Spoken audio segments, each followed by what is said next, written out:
Daerah Istimewa Yogyakarta. Kota Jogja merupakan salah satu provinsi Indonesia yang terletak di selatan Pulau Jawa. Kota Jogja, atau biasa disebut Kota Pelajar ini, memiliki berjuta potensi wisata yang menarik untuk dikunjungi maupun dipelajari, mulai dari alam, sejarah, budaya, bangunan, dan masih banyak lagi. Dalam kegiatan KKL Arsitektur 2022, Daerah Istimewa Yogyakarta terpilih menjadi kota yang kami kunjungi. Keberagaman sejarah, arsitektur, hingga budayanya yang menarik menjadikan alasan kami untuk menyusuri kota Jogja.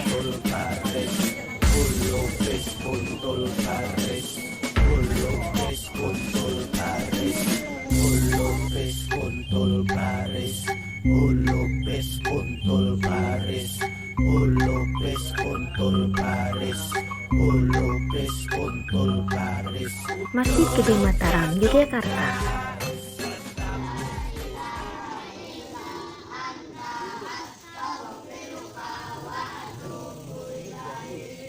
Sebuah masjid yang berada di kompleks keraton atau istana pertama Kerajaan Mataram Islam. Masjid ini merupakan bagian dari salah satu konsep catur gatra tunggal atau 4 kesatuan, yakni keraton, masjid, alun-alun, dan pasar. Masjid ini dibangun pada tahun 1587 oleh Raja pertama Mataram Islam yang bernama Danang Sutawijaya atau Panembahan Senopati. Proses pembangunan Masjid Gede Mataram pada masa itu mendapatkan bantuan dari etnis Hindu. Umat Islam membangun masjid, sementara umat Hindu membangun bagian pagar maupun gapura pintu masuk. Konsep ini diajarkan oleh Sunan Kalijaga untuk menjaga kerukunan antar umat beragama. Hingga kini, Masjid Gede Mataram masih berdiri kokoh serta tetap berfungsi sebagai kawasan ibadah umat Islam dan terbuka bagi kunjungan wisata religi.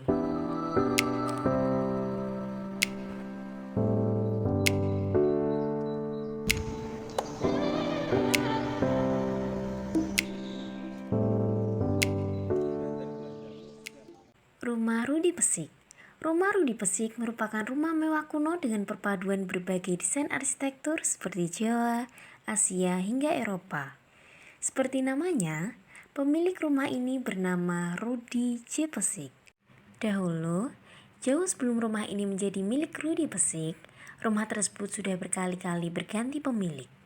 Menurut sejarah, awalnya rumah tersebut adalah milik orang Kalang, yang merupakan keturunan ahli ukir dari Bali dengan ahli tenun, yaitu saudara perempuan Sultan Agung yang kemudian menurunkan ke kelompok masyarakat Jawa yang disebut dengan Wong Kalang. Isi rumah tersebut setelah menjadi milik Rudi Pesik disulap menjadi bak museum. Dari luar, rumah Pesik ini sudah nampak mencolok dengan tampilan tembok berwarna hijau terang dengan ornamen khas Jawa dan sentuhan budaya barat di sepanjang sisinya.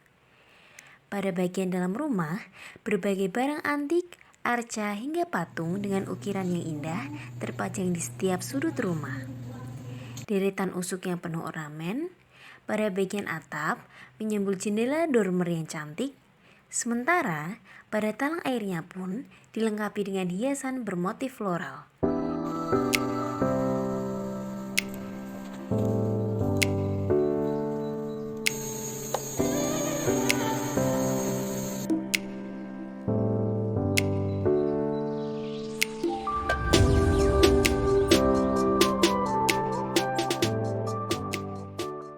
Pasar Bringharjo.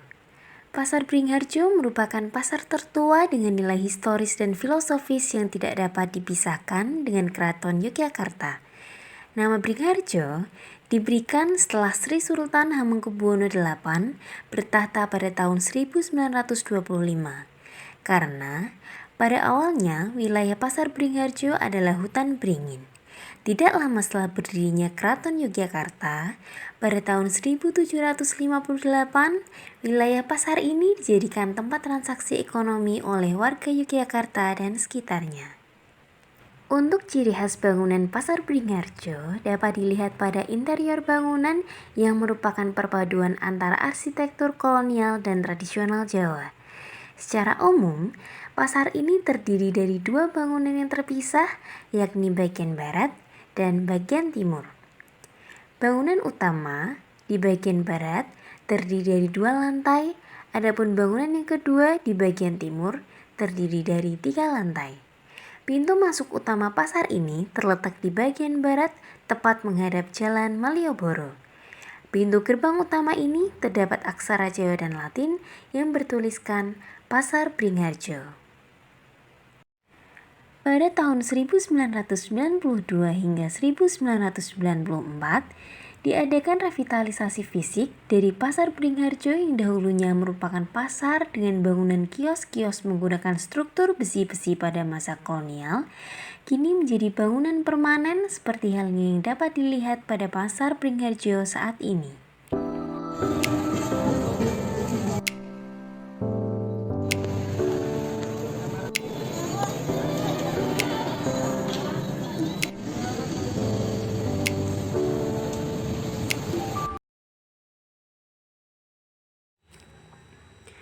Teras Malioboro.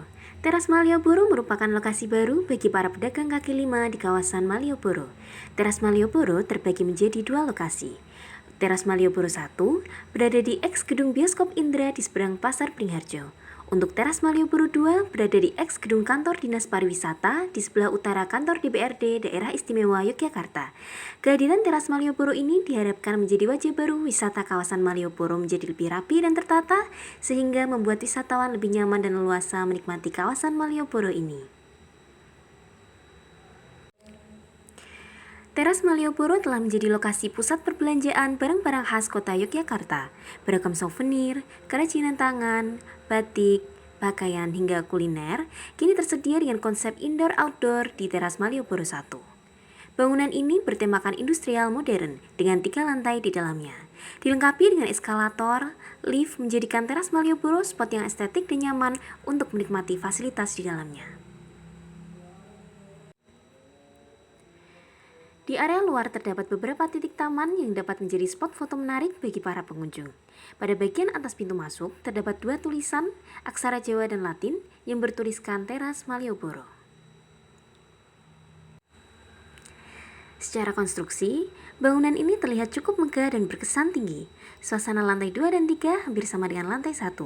Ratusan lapak berjejer rapi di sisi kiri dan kanan. Secara konstruksi, bangunan ini terlihat cukup megah dan berkesan tinggi. Suasana lantai 2 dan 3 hampir sama dengan lantai 1.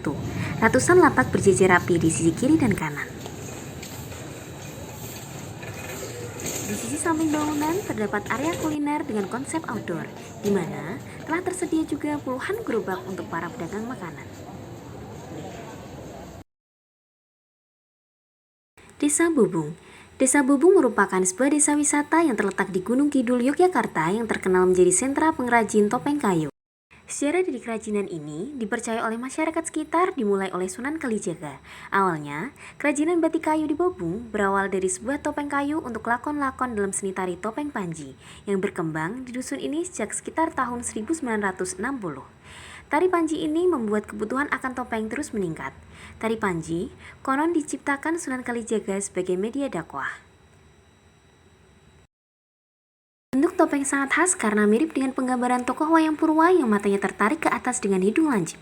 Motif batik yang mendasari pewarnaan topeng menambah nilai keindahan topeng itu sendiri.